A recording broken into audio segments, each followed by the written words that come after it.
Eu acho que o que acontece é que a gente se engajou tanto na torcida, o Brasil se engajou tanto na torcida, que queria até a derrota perfeita, né? Ou seja, depois do Oscar de melhor filme internacional, queria ganhar, obviamente, o Oscar de melhor atriz com a Fernanda Torres, mas se perdesse já estava escrito, né, na pedra que tinha que ser para Demi Moore, né, pela substância. E, de fato, a narrativa... Na verdade, sim, eu escrevi na minha coluna, assim, tinha um duelo de 3 no Oscar de Melhor Atriz. As 3 chegavam com boas chances, ganhando alguns prêmios prévios importantes, né? E a Demi Moore tinha uma narrativa que parecia mais forte, porque ela faz, A Substância, uma ex-estrela, né, de Hollywood, que era uma estrela de Hollywood, aos 50 anos ela é demitida, né, e porque ficou velha, e aí ela tem que se transformar, né? Ela recebe uma coisa lá, uma dica para se transformar numa coisa que vai ficar 25 anos mais jovem. Estava pronta essa narrativa, inclusive porque, assim, a Academia de Hollywood gosta dessas histórias de volta por cima, né? O próprio Oscar do Brendan Fraser por A Baleia foi um pouco disso, assim, esse acerto de contas de Hollywood com o seu passado, né? Porque o Brendan Fraser teve histórias de ser vítima de abuso, tem toda essa questão. Então estava pronta essa narrativa para Demi Moore ganhar.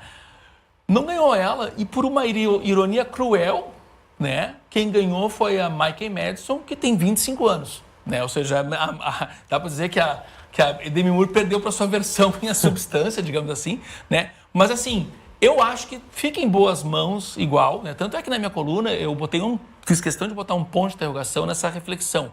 Se o Oscar para Mikey Madison, né, confirma a crítica de A Substância ao etarismo que existe em Hollywood. Que existe, né? Um etarismo que existe. Agora, dá para a gente acreditar toda a vitória da Mikey Madison a isso? Acho difícil, porque, assim, a Demi Moore ganhou no prêmio do Sindicato dos Atores, né? Que é um colegiado importante no Oscar, né? Eles correspondem a 12% dos eleitores da Academia de Hollywood, a categoria dos atores. Então, não dá para acreditar só nisso, né? Mas que é uma ironia cruel que ficou. Eu acho, sinceramente, que se a gente analisar as 3 atuações, a rival da Fernanda Torres era até mais a Mikey Madison. Se a gente pensar assim em tamanho do protagonismo dentro do filme, né, a Demi Moore tem um protagonismo menor, porque ela é substituída realmente pela Margaret Qualley, né, em muitos momentos, e que assume também um protagonismo essa outra personagem. No caso do Andy Estou Aqui e do Anora, o filme todo depende, né, respectivamente da Fernanda Torres e respectivamente da Mikey Madison, que é o coração e o motor do filme.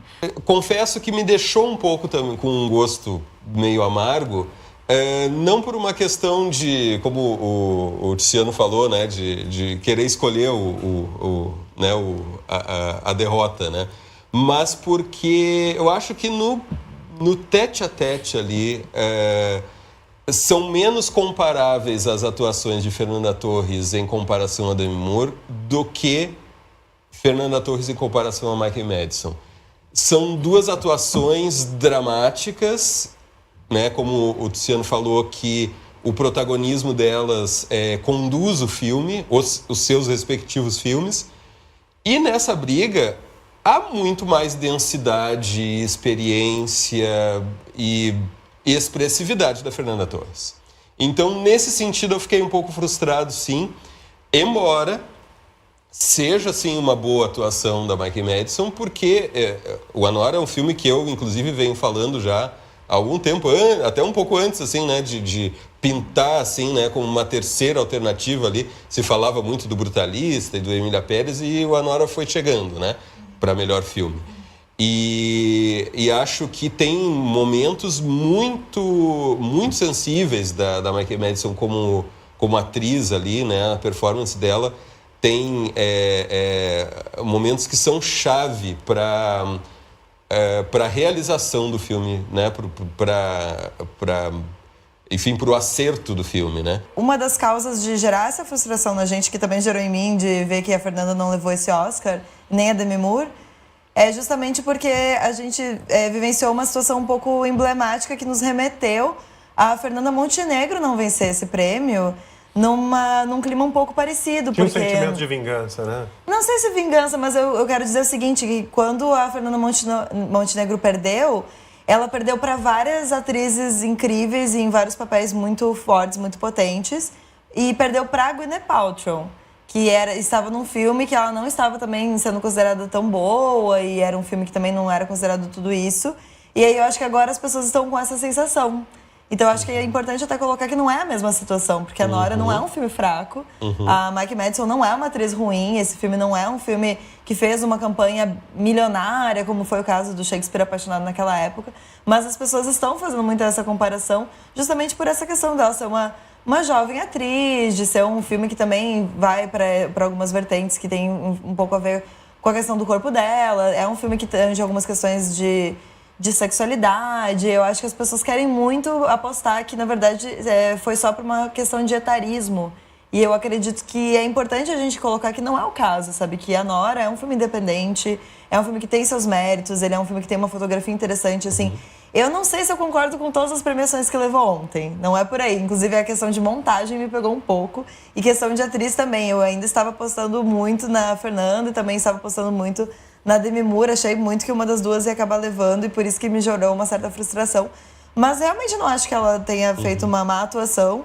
Mas é aquilo que você estava falando, né, Daniel? É difícil até fazer essa comparação entre as atuações porque são papéis que necessitam de uma carga dramática que é muito diferente. Como é que você constrói isso? E no caso da Fernanda, é isso que você está falando também, né? Ela constrói essa personagem a partir de uma pessoa que viveu, né? Uma pessoa que existiu de fato.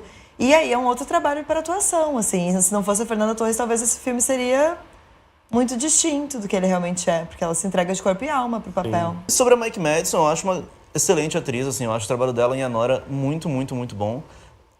Inclusive, eu tenho uma brincadeira que sempre quando passa um Oscar, eu faço as apostas ridiculamente prematuras do Oscar do ano seguinte, né?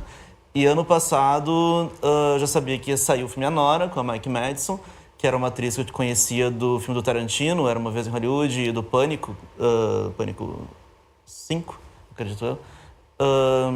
Então eu já tinha colocado ela nas minhas apostas, há um ano atrás, assim, a Mike Madison. Fernanda Torres não faria ideia de que o filme teria esse tipo de impacto, a Demi Moore sabia que ia sair um filme de body horror da Demi Moore, jamais pensei que esse filme fosse para Oscar. A Cynthia Erivo pelo Wicked eu já tinha botado ali há um ano atrás também. Então, assim, eu já estava esperando isso há algum tempo. A Fernanda Torres criou uma possibilidade meio fantasma de vencer, né? Porque ela não ganhou nenhum dos precursores, né? Tirando o Globo de Ouro, assim, os outros da indústria mesmo, assim, ela não entrou no SEG, ela não entrou no BAFTA. Então, vários indícios, assim, já apontavam de que a força dela estava em ascensão, mas não necessariamente era uma força suficiente para vencer. Então, já tinha um lado meu preparado para essa possibilidade, assim, entendendo que ela era uma zebra, né? A Mike Madison tinha vencido o BAFTA recentemente, né? Então, ela já tinha enfrentado a Demi Moore e vencido. Então, já estava um cenário que era Demi Moore contra a Mike Madison, com a Fernanda Torres correndo por fora. Só que aqui no Brasil a gente criou o cenário de que era a Fernanda Torres contra a Demi Moore, né? Com a Mike Madison correndo por fora, que não era exatamente verdade, segundo os precursores, né? Então... Sim, porque a Mike Madison estava em todas as premiações. Exato, esse é o ponto, exato, né? exato. A Fernanda Torres, ela realmente ficou de fora do BAFTA e do SEG, que tirou um pouco do peso dela. Claro que, como a Mike Madison ganhou o BAFTA, aí também alimenta a ilusão, entende? Porque agora a gente tem 3 atrizes, então numa dessas, no frigir dos ovos, pode ganhar a Fernanda Torres. Não, e poderia ter acontecido realmente, né?